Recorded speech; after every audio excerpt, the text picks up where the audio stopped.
Hello बच्चों, मैं प्रीति सारस्वत हिंदी गुरु channel में आपका स्वागत करती हूँ। आज मैं आपके सामने हिंदी लोक भारती से एक कविता प्रस्तुत कर रही हूँ।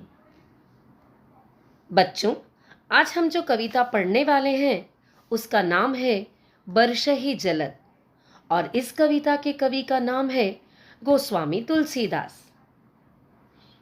प्रस्तुत पद्यांश में गोस्वामी तुलसीदास जी द्वारा रचित रामचरितमानस महाकाव्य के किष्किंधा कांड से लिया गया है।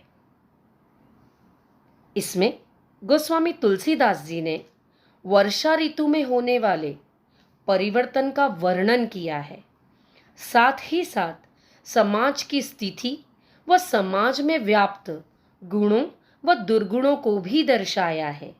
तो आइए हम कविता को आरंभ करते हैं।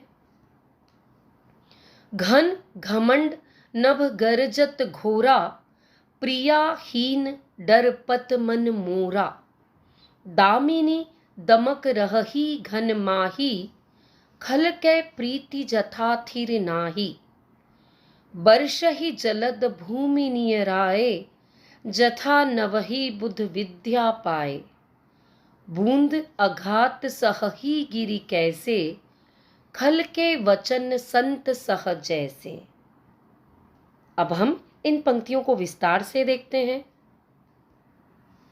घन घमंड नभ गरजत घोरा, प्रिया हीन डरपत मन मोरा। शब्दार्थ कुछ इस तरह से है।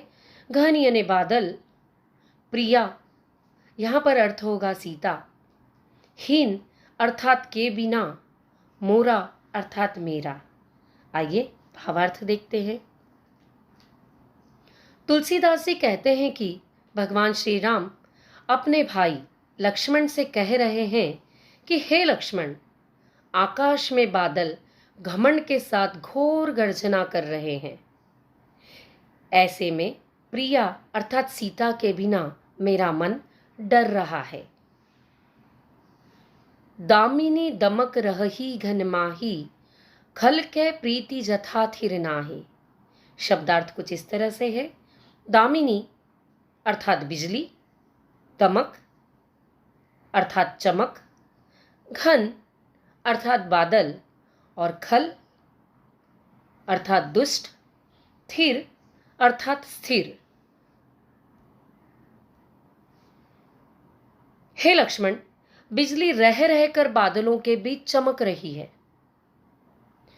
यह बिजली की चमक में उसी तरह स्थिरता नहीं है जिस तरह दुष्ट व्यक्ति की प्रीति में अर्थात दुष्ट व्यक्ति के प्रेम में स्थिरता नहीं होती है। बरसहि जलद भूमि नियराए, जथा नवहि बुध विद्या पाए। शब्दार्थ कुछ इस तरह से है। बरसहि यानी बरसना, नियराए पास आकर, नवहि का अर्थ होता है विनम्र और बुध अर्थात विद्वान।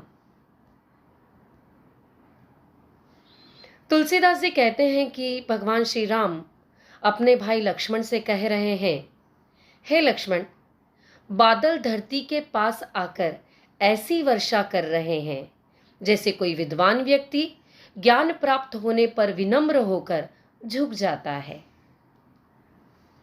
बूंद अघात सहही गिरि कैसे, खल के वचन संत सह जैसे।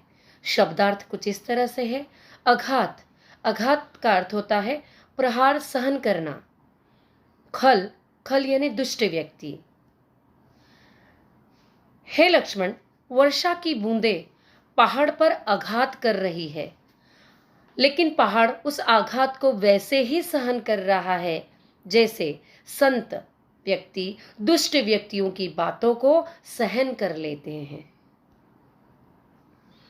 बच्चों, अगर आपको यह कविता पसंद आई तो इसे लाइक कीजिए, अपने दोस्तों के साथ शेयर कीजिए और इसी तरह के वीडियो पाने के लिए सब्सक्राइब कीजिए आपके अपने हिंदी गुरु चैनल को। धन्यवाद। फिर मिलते हैं एक नए वीडियो के साथ।